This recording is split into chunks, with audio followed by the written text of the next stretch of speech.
Hey, what's up? This is Ben from Breaking Benjamin, and you're watching Tattoo.com. Hey everybody, it's Mischievous Mel, live from Rockville-on-Sea Music Magazine, The Edge Rock Radio, Tattoo.com, and I am live in Madison, Wisconsin with fucking Ben from Breaking Benjamin. Hi. Hello. How are you? Good. Good. I love this guy. We love you. Oh, we love you back. But you know how I always say, like, I'm a super fan and what music does and it's emotional? Yeah.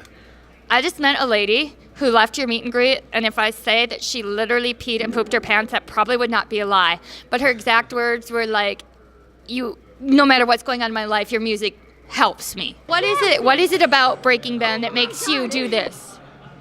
I've been listening to him forever. I've seen him like every chance I can get. It's like out of all the music that I listen to, I can put them on and everything's okay.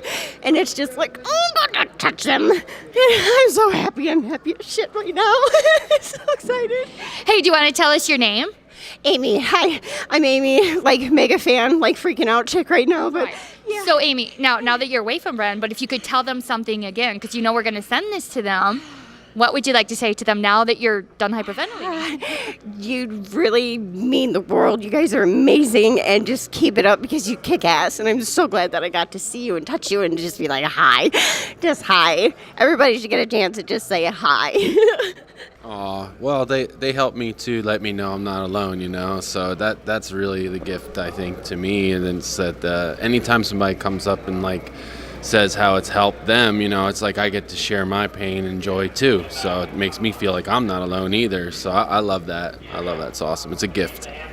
Well, and your guys' music, it's, you know, some music is just for fun, some music is just to party to, but yours, it hits you, kind of hits your soul. It doesn't just hit your ears. Where does that come from? I mean, I know you've had a complicated past. Yeah, well, you know, to say the least. Yeah, I think it's just like I said. I mean, I just vent things, whether it's joy or pain or whatever. You know, I vent that onto paper, you know, and then people relate to that, and we all go through the same shit together, you know, and so none of us are alone, you know, and the music kind of binds us together and makes it so that it's in a form that can spread to people and they can all relate to it in their own way. Now, on that note, we are starting a new project. It's Be Happy News, which is not out there yet, but I'm starting Be Happy, like what makes you happy? Because I'm so tired of everything negative out there. So if there was something that a fan or a super fan wanted to know that makes Ben happy, what would that be? What makes me happy?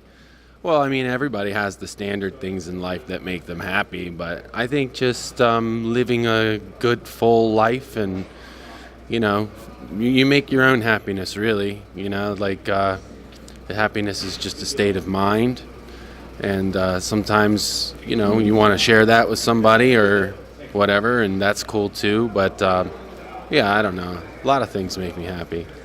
See, I'm being curious because I like to know the deeper I mean, obviously you're a musician and you do that, but, you know, as a person, like, do you eat Cheerios? Do you go for a run? You know what I mean? That kind of thing. One thing that I will say that is a vice of mine is that I do love cereal.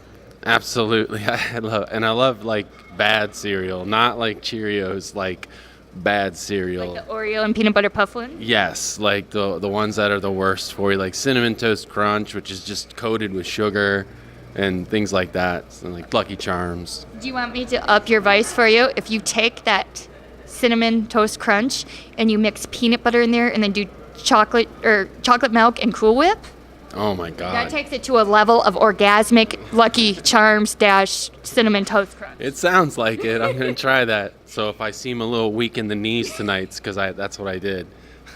Now that we've cooked recipes and stuff, oh my God, I'm so excited because I'm into ink, you're into ink, and I hear Ben just got some new ink. So This is where I get to say to you, take it off. And not sound creepy. Yeah, I'm trying to finish a sleeve that I started up here. Here, I'll switch you sides so Yeah, that you can get sure. the camera work. Sorry about that, No, sir. it's cool. It started up here. It's just a whole Star Wars sleeve.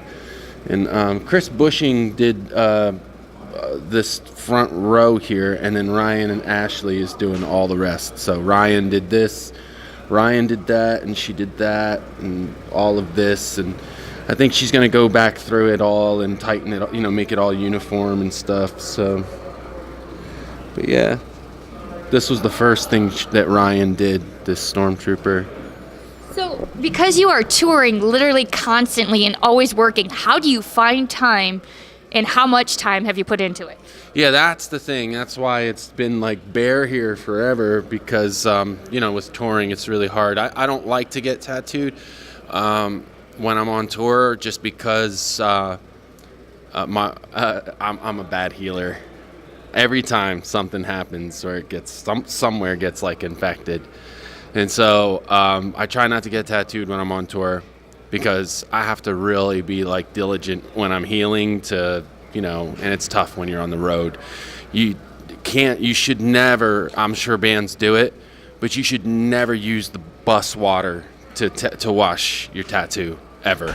So is that like the equivalent of toilet bowl water or water in Mexico? Yes, for real, because I did that. I got a tattoo not long before I left for a tour, so it was still healing. I didn't get it when I was on tour, but I got it like not long before, and I used the bus water. You don't have a choice, I mean, I guess you could use bottled water, but it's just a pain in the butt, So I used the bus water to wash it, and it got bad.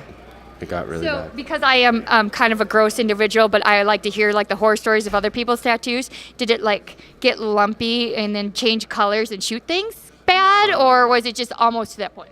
No, it wasn't that bad, but you could tell there was a little infection going on with it, and performing, like, you're sweating and things are like rubbing on the guitar and stuff like that, and I'll like go into the crowd sometimes, and you don't want stuff like that happening, so that's why it's been kind of hard to schedule the time to finish it, because I'm like touring all the time and stuff like that, and so I like to do it in my time off. Well, and that's another thing about your show. You mentioned that you're active. And this motherfucker is hard to shoot because he is so active. Thank God he's tall, even without the riser. Yeah, right? We already had that fight off camera. I'd like to say I won, but, I probably didn't. But, I mean, it's amazing. That's you guys are so relevant like that. I mean, you're packing stadiums, you're headlining tours, and it's... some bands at your level that's been in the game for more than 5 minutes just are like, all right, hand me my paycheck. But you guys fucking move like you're so still passionate about it. How do you keep forget relevancy, because you're already relevant, but the passion going? I mean, you guys are like just literally just bam. Well, it's all our fans, It's all the people that come out to support us. That's where the passion comes from. That's where the drive comes from. That's like, we took that long hiatus a long time ago, and when we came back, like, the fans didn't go anywhere, and that's just an amazing gift, and they've been there ever since. So we just been with what we do, we try to just do the best that we can with the quality of the albums that we put out, and we try to make stuff that we think that is going to be stuff that people can relate to, stuff that people are familiar with how we sound, stuff like that. And the fans just never left our side, and we're just really grateful for that. And with the new lineup too, I mean, we're brothers, it's not a business for us. It used to be, it was. I was very grateful to be able to play in the band and everything like that. I was grateful for the gifts that fans have always given me, but the past used to be more of like a business arrangement, not like a band of brotherhood, type thing. So now it's like we're friends first, and the business aspect is last. I think people pick up on that. I think people can tell that we're actually enjoying ourselves up there and enjoying being around each other and making music together.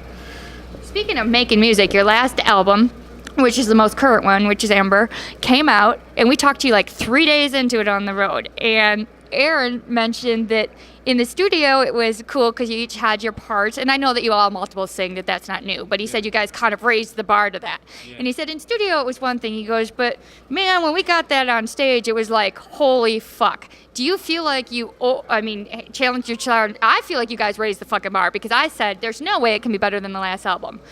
But how is that, getting that live and out there now that you're more than 3 days into it? How is it feeling? I think what Aaron meant by that is that this last album is it's kind of heavy, and it's heavy vocal-wise.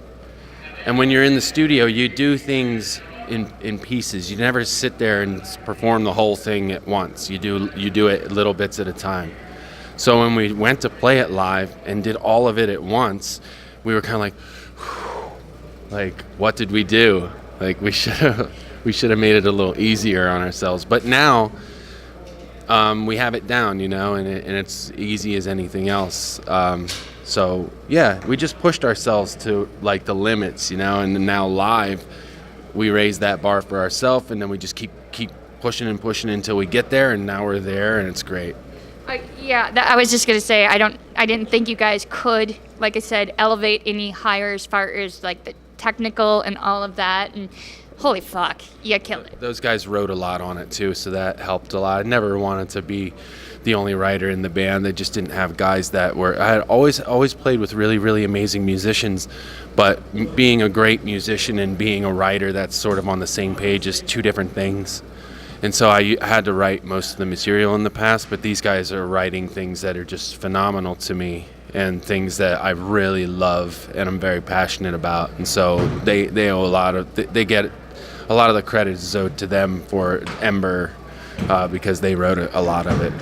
I love that. I love you guys. And speaking of loving you guys, we have a gift for you that we're going to show you in a second. But that being said, stay tuned to the Edge Rock Radio, Rockwell on Scene, Tattoo.com to hear more with Breaking Men. Thank you. You're so cute. You're so soft-spoken. I love it.